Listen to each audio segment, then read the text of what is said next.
So you love podcasts and you want to listen to more amazing content, but you have no idea what to listen to. And your friends keep telling you about great episodes, yet you can never remember what they told you. Well, here's the answer. Good Pods. It's the social app dedicated to podcasts, where your friends, podcast listeners, and favorite podcast hosts all come together to share on their feed what they recommend and what they listen to. You can connect to others, bookmark episodes, start a conversation about the episode, connect to the hosts, and most importantly, listen to great podcasts right in the Good Pods app. Download Good Pods wherever you get your apps and start sharing with a community that loves to listen. Good Pods. It's where to connect and listen.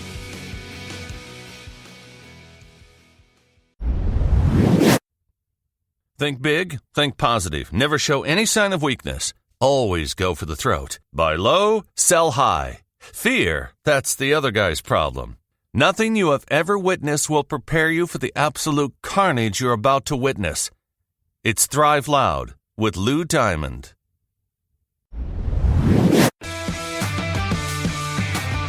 Get ready to Thrive Loud with Lou Diamond. Welcome, everyone, to another episode of Thrive Loud with Lou Diamond, connecting you to the most inspiring and amazing people that are thriving each and every day. I'm your host, Lou Diamond. Today on Thrive Loud, we have a part owner and general manager of JR Motorsports and is considered one of the most prominent businesswomen in NASCAR today. She oversees the company's race team, management team, and business ventures for her brother and is the daughter of a 7-time NASCAR champion who we'll get to in a minute. She has a new book out, which is pretty awesome, and I think we're going to have a fun time talking about the book, her family, her passion. Thrive Loud listeners, Kelley Earnhardt Miller. Kelley, how are you today? Hello, Lou. I'm doing great. I hope you're doing well in the midst of all of this, and happy to be with you. Recording this mid-April 2020, and yes, Thrive Loud listeners, we're in the midst of COVID-19, and crazy storms are going on, and there's not a lot of cars going around the racetrack, are there, Kelley, right now?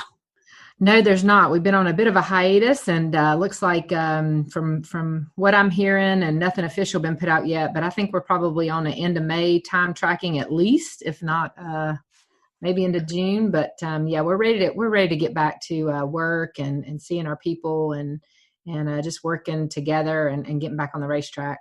So as the listeners had heard in the opening, I failed to mention, just by mentioning your name, you have a famous brother, obviously, and Dale Earnhardt Jr., and obviously a very famous father, Dale Earnhardt.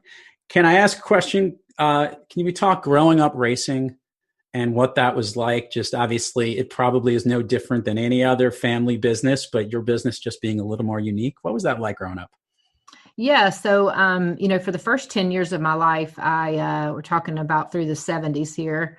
I lived with my mom. Our parents divorced pretty early. And so for that period of time, was when my dad was really trying to get started in racing and ran his first cup race. And, I don't really have a lot of recollection, but we had a house fire, in 81 that propelled us to move in with our dad, and our mom, moved away to where she was originally from in Virginia. And so that's kind of where, we started getting our first experience with racing. My dad was just coming off his first championship in 1980. Through the 80s, being a 10-year-old and then growing into a teen and graduating from high school, those were the real, super successful years for the most part for my dad in the late 80s, winning a couple championships, 90. And then at that point I went off to college. But, racing as a kid for us was full of tons of memories. I mean, people always ask me what it's like to grow up as the daughter of Dale Earnhardt. And it's really, I can tell you all about my experience and what it was like for me, but it's hard comparatively because I don't have another experience, right? So I don't know what the normal 9-to-5 family's like, but, a lot of fun, a lot of memories at the racetrack, going with family, sitting on the back of truck beds, cheering for my dad.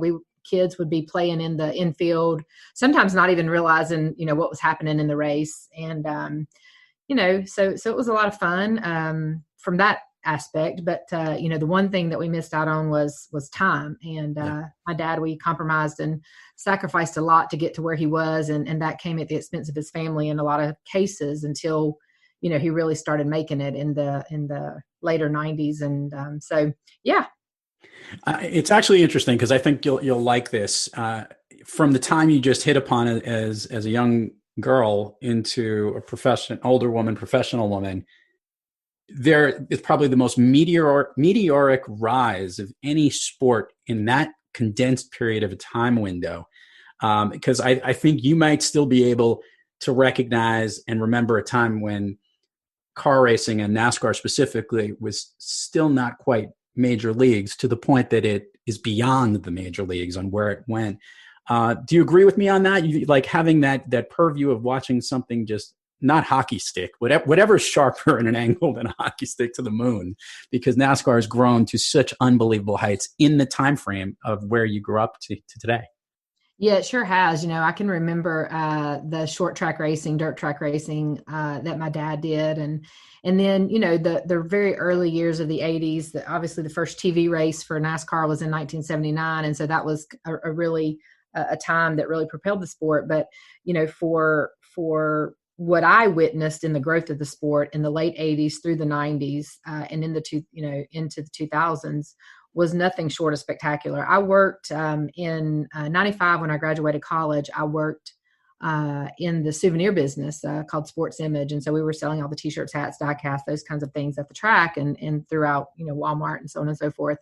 And I mean, just the rapid growth and the sales of those items and the fan base and all those kind of things, I really got to experience firsthand. And then kind of now on the flip side, I've got to experience sort of a little bit of, with the 2008 economical crisis, our sports definitely suffered and been through a lot. But I feel like last year and this year, the sport in general for NASCAR was making a comeback, and we were having some great attendance and great numbers and great TV numbers and stuff. And then we, kind of got stuck here with the COVID. So I'm hoping that we can pick that back up once all this gets behind us. But I've seen a lot of different stages of the sport for sure in my short years. Kelley, I want to hit this part because I think this is important. The business of car racing is unique like any other business in the entire world. And not all of our listeners are as astute as you are, or as an expert in this space. Help understand a little bit about what your role is at JR Motorsports and how that integrates into racing as a whole, because a little different than a traditional basketball or baseball team where there's an owner and a manager and there's a team. Car racing is different. Help just paint the business side of this picture for our listeners.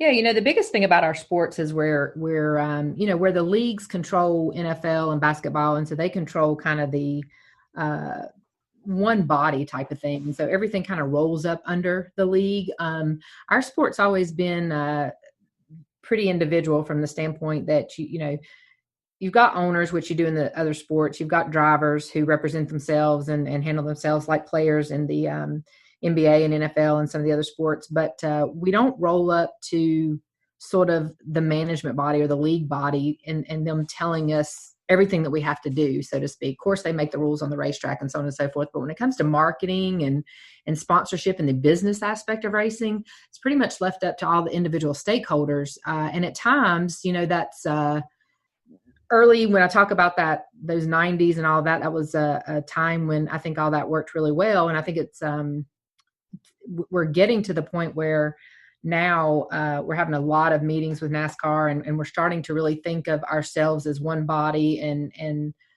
sometimes there's a lot of different motives when you're talking about individual stakeholders. But, like our, in other sports, their TV monies and their winnings and all of those things, they have your salary caps and you have all these different things that kind of keep your team within these different boundaries. And then, each team based on their performance or however they do are allocated a certain amount of race winnings and so on and so forth.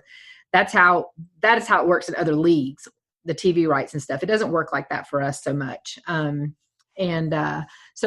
our business really is about 80-20. We're really dependent on sponsorship, 80% to field our teams, to fund our racing, and then 20%, from a standpoint of the race winnings and the TV rights. And so, just like in this situation right now, this is a really difficult, not knowing whether you're going to run a full season and the contracts that you have in place and what's going to happen with your sponsors, So what I do at Junior Motorsports, I started to work for Dale in 2001, about 6 months after our dad passed away in Daytona.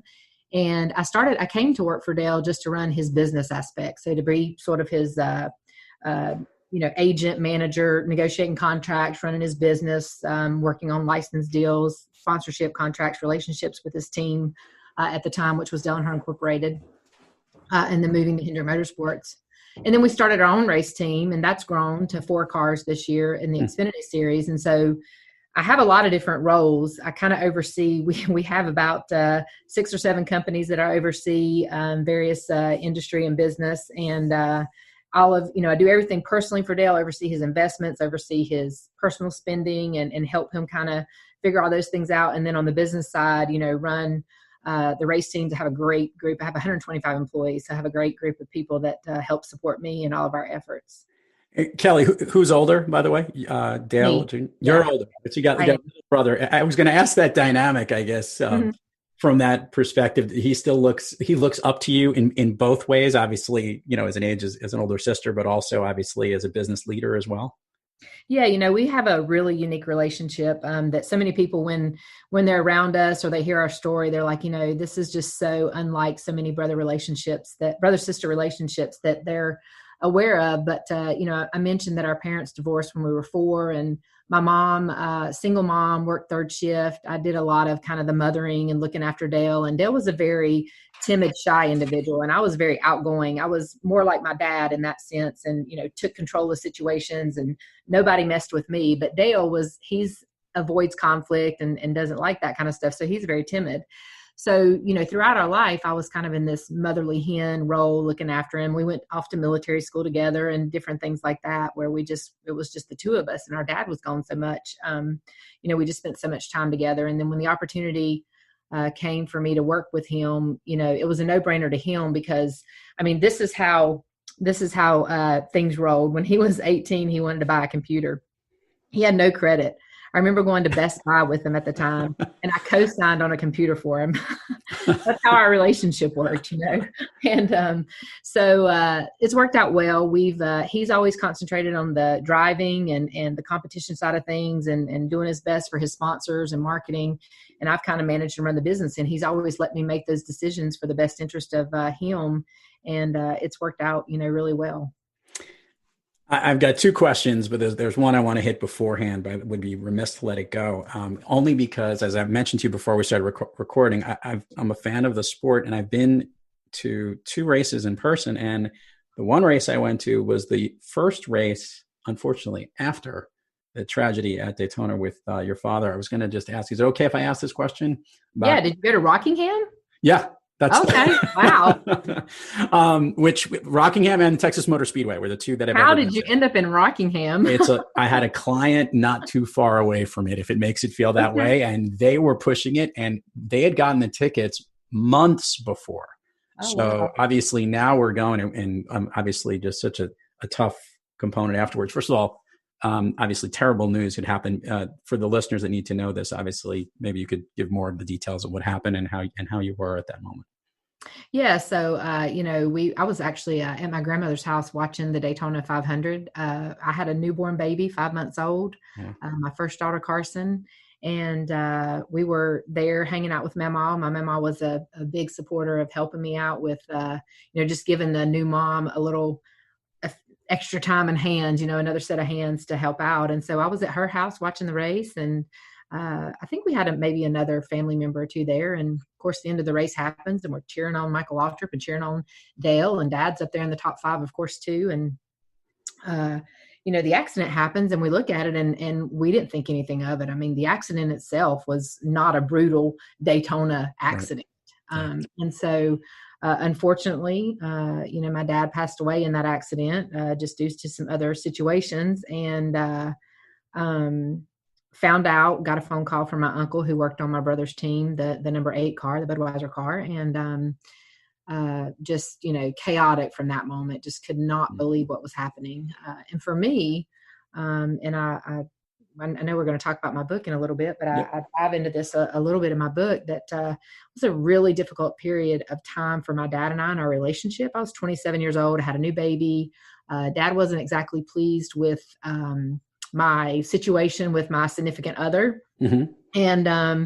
And so we weren't speaking really closely. It had been about 3 weeks prior when I spoke to him and saw him last. And honestly, if it hadn't been for the birth of my daughter, I don't even know if we would have been speaking. We were at least trying to have some sort of relationship due to that situation. And so it was really difficult. And then, you know, of course, talking about you going to Rockingham, I mean, we literally, so much happened in that 1 week. You know, we had a memorial service. We had a private family service. We, you know, hit Rockingham that Thursday, Friday with Dale racing, and, you know, just getting right back at it. So really no time to process, grieve, and so on and so forth. And we really, you know, kept on racing. I mean, you don't quit racing, and Dad wouldn't have ever wanted that for his company. So it was a really trying and crazy time. A lot of things that whole year was very trying and crazy, but we got through it. Kelley, I'd imagine, and good segue here, obviously, these are lessons in life, which, you know, obviously the scariest part about the sport that you have is that is a possibility, a terrible accident that could end someone's career or someone's life.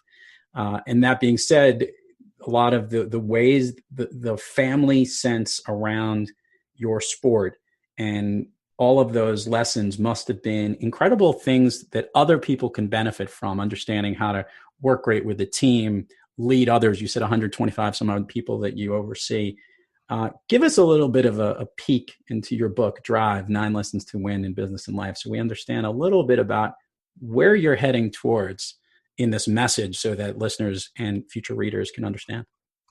Yeah, so I wanted to really write a book about my experience growing up as Dale Earnhardt's daughter. That was kind of my focus. And I was talking to the publisher and telling her, you know, the story that I wanted to publish. And she said, you know, it sounds great. And Kelley, I know it's really close and personal to your heart, but a lot of people don't want to hear about kids from famous parents and, you know, how they made it all through and so on and so forth.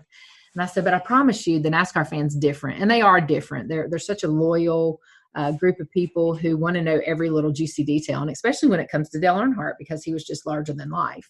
So through the correspondence that we had, we sort of, you know, positioned it in 2 ways. The first part of the book is a little autobiography, just talking about that relationship with my dad and growing up, kind of giving you the nuts and bolts from birth to graduating college and working in business through the day that my dad died. And then, you know, I kind of move into these 9 lessons that I feel really, you know, it's 9 lessons to win in business and life. And I feel like it's really nine principles just with relationships, period. Yeah. And the principles for me are just ones that I have, you know, that have either come to me or worked in my own experience. So 20 years ago, when I started in business, I obviously, you know, couldn't have listed these 9 principles and said, yep, this is what's going to help me roll out my business career. But through this career and through managing the folks at JR Motorsports and through, you know, mentorships with Mr. Hendrick and so many good people in my business career, you know, I talk about managing your emotions and talking about letting go and those kind of things do stem back all the way from the foundation of my childhood. And I talk about leading with the heart and, you know, balance and work and life, which is definitely something that I put into play in the latter part of my career. And, you know, that's something really hard to do and when you're starting your career because you're very career focused. So, you know, being authentic, being approachable, just a lot of different life lessons that, and then, you know, throughout the storytelling is using, you know, different examples and different things kind of relative to our race team and relative to my experience in my family life as well and talking about those things. So it's kind of the premise. Yeah. Kelley, I loved Aim for the Win-Win. And I grabbed a quote here from you. In a race car, handling is everything. An adjustment of just 1 millimeter or 1/8 of an ounce can make the difference between victory and defeat. I thought it's really interesting because the specifics of little minor changes, I guess, are the components that are all those little pieces add up and help to create that. But when you think the win-win, what is the win-win when you aim for it? Well, you know, that's it's great that you brought that one up because it's actually one that I learned early on in life from my dad and watching him in business. And I remember him very fondly and distinctly saying, you know, and talking with sponsors and talking about our fan base, that unless there's a win-win for everyone involved, you know, the relationship's going to fall flat pretty quickly. And so I've always kept that in mind. And that's kind of how we do things at Junior Motorsports. And I talked about the significance of sponsors and the significance of our fan base. And that's our audience, and that's who we need to appease. And so, when we sit down with sponsors and learn about what they're interested in and what their objectives are, and really try to match them to the assets that Junior Motorsports has to deliver, so that we can, give them the best value. But obviously we've got to be, getting something out of it too. And I think that, that's the aim for the win-win when it all comes down to it. It's funny that you mentioned that correlation that you drew on in the beginning, that's in my book, because, everyone always wants to be faster in race cars, and we scratch our heads around the office and the shop and say, okay, what can we do to beat the next team who might be winning? And it is just those little things. I mean, they're in our sport, the littlest of something that you can find can be a game changer, because it's that close and it's that tight. Kelley, I love asking guests on the program this question. Curious to hear where this leads. Look, you've got a successful racing business. You're a leader. You're now a published author, and we'll give all the links to that in a little bit. But obviously, we're not always kicking on all cylinders each and every day. On the days when you're having trouble thriving, who or what practice do you seek to get back on the thriving track? Man, I do a lot of self-talk.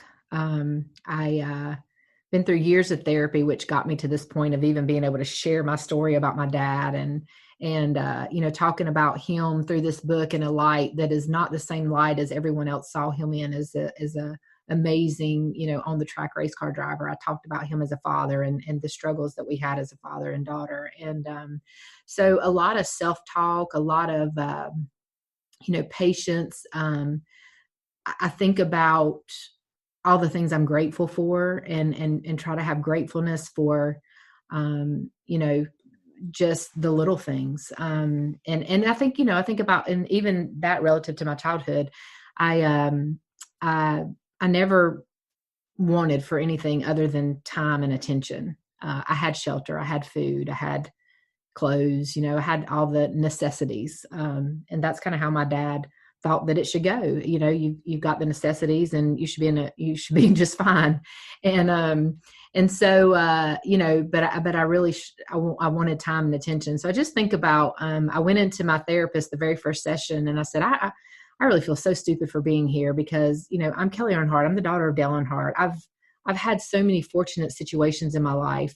I wasn't beat. I wasn't sexually abused. I wasn't, I didn't have any trauma. And she said, honey, we have emotional trauma every day. And so that's what I try to think through is, there's so many people that are struggling with so many different things. And I just try to be grateful and try to find, the one place of gratefulness that day. I start off every day with a devotion and try to get my mind right and get my headspace right. And really just a lot of patience and a lot of positiveness and reinforcement. Kelley, let's take care of the admin part of the show right now, and then we'll drive down Fun Street. You're literally making me use all my auto analogies right now. I feel really good about that. So share with the listeners all the places people can find the book, learn more about you. We will put it all in the show notes. However, when they hear from you, it always gets more engagement. Yeah, absolutely. So if you want to find out more about the book and where it's available to purchase, you can go to kelleyearnhardtdrive.com. And my Kelley is with an extra E, so it's Kelley. And again, that's kelleyearnhardtdrive.com. And all the links are there of who's carrying the book, where you can get it online right now, and so on and so forth. If you're at a stay-at-home order, which most of us are. You can also follow me on social. Now, this is one thing you notice I didn't talk about in my book was consistency, because all of my social channels are very inconsistent. So I'm on Instagram at Kelley Earnhardt Miller. I am on Facebook at Kelley K. Earnhardt. And I am on Twitter at Earnhardt Kelley. And so you can find me there. I'm pretty engaged and active on social media. And so fun stuff there. JRMRacing.com if you want to learn more about the race team. And so, yeah, that's, you can find the book on Amazon, Walmart.com. There's lots of great places to look for the book, and obviously bookstores. So I have the best closing question for us when we wrap up this interview, but let's go down Fun Street first here, Kelley. Okay, Kelley, do you have an all-time favorite movie? Oh gosh. If I want to sit around and laugh, I love Legally Blonde. Old school, I know. I've even got them on DVD.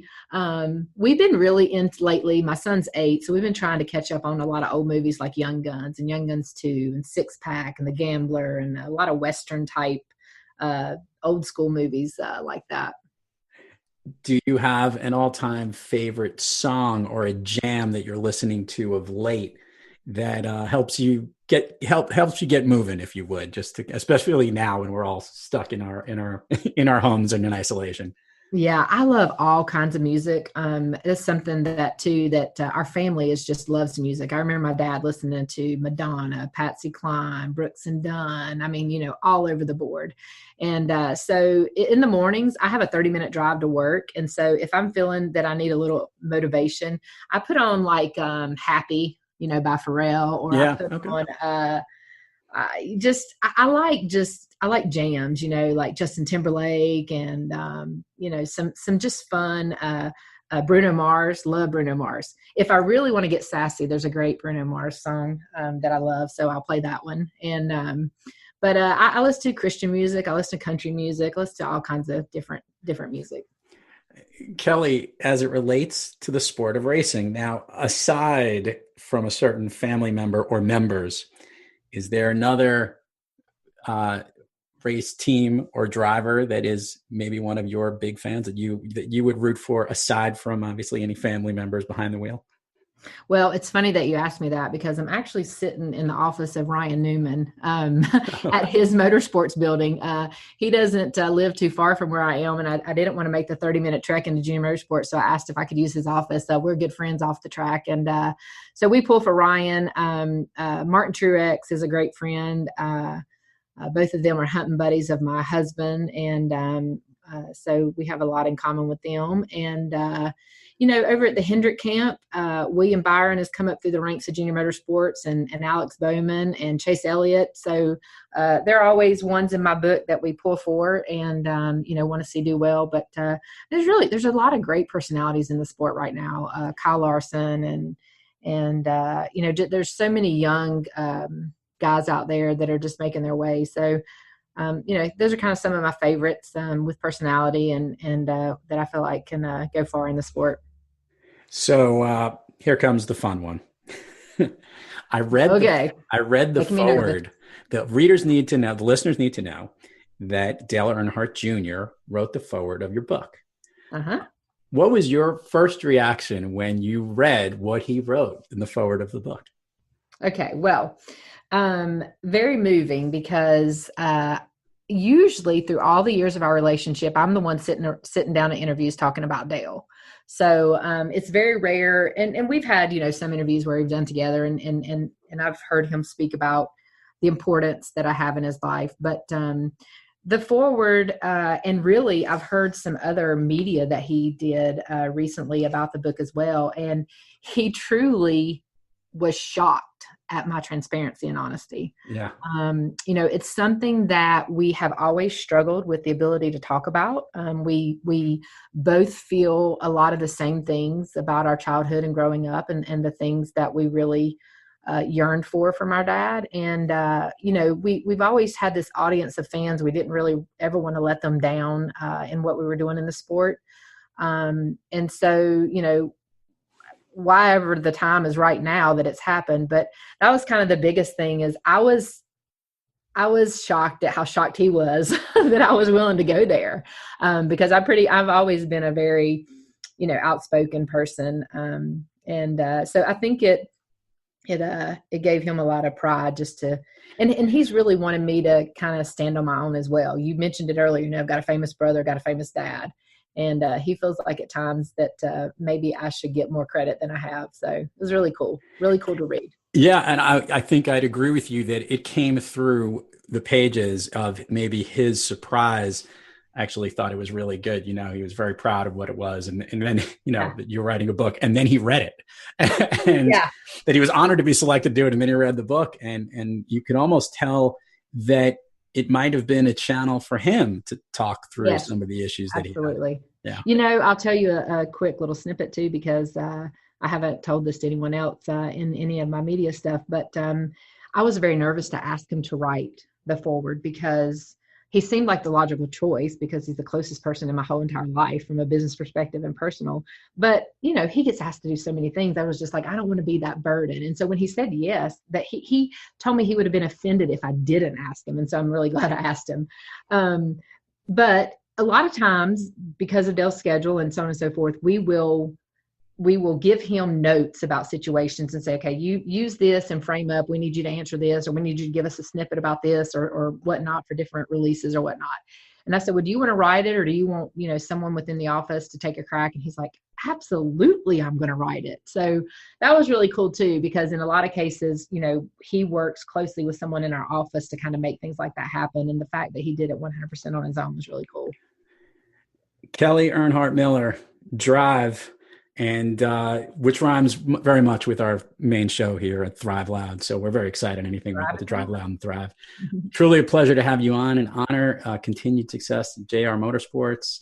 I think we'll be back on the racetrack soon enough. And I was already rooting for you and your team. So now you just got a bigger fan than me. Great. Thank you. Well, it's been a pleasure. I hope that if they're interested, they'll go out and learn a little bit more about me and grab the book. I'm pretty sure it'll help you with some aspect of your life. And appreciate you having me on, Lou, and enjoyed the time. You got it, Kelley. Totally a pleasure. And to all our Thrive Loud listeners out there, thank you for joining us. And until next time, keep thriving onward and upward. And remember, be brief, be bright, be gone. Clap along if you feel like a room without a roof. Clap along if you feel. You've been listening to Thrive Loud with your host, Lou Diamond. Check us out on the web at thriveloud.com and follow us on Instagram, LinkedIn, Twitter, and Facebook at Thrive Loud. And check us out on the Good Pods app at Thrive Loud, where you can follow, listen, and connect directly to Lou and all of the Thrive Loud episodes. Thanks for listening.